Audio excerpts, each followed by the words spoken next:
As I made my way out of the airport, immediately I became aware I was in a foreign land. The signs, people, and even smells were a far cry from what I'd grown accustomed to in my own country. I found myself surrounded by people, but all the while feeling alone. This was a land I didn't know, people I'd never seen, and roads I'd never walked. I wasn't home any longer. This was Peru. Slowly I acclimated to the altitude and the people along with it. I ventured out into Cusco, even once by myself. As the culture shock subsided, I became ever aware of the beauty of my surroundings.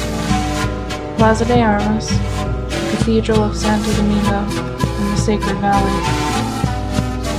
In the streets were vendors of every kind, wild dogs, and children playing unattended. Everywhere I looked, I saw something I'd never before laid eyes on. I fell in love.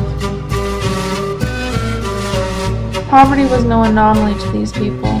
Still, they acted as if they didn't even know they were living in it, oftentimes looking happier and more at peace than their counterparts here in the U.S. We couldn't be more different.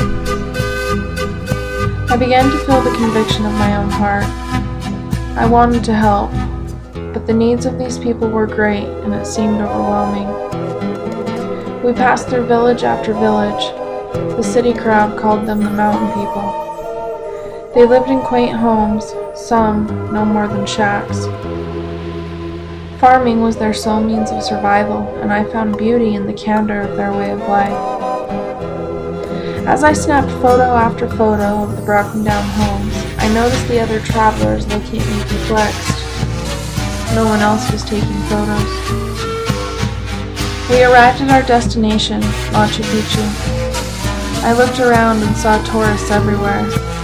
The sight of the ruins was astonishing, but it didn't do much to console the ache in my chest. If anything, it aggravated it.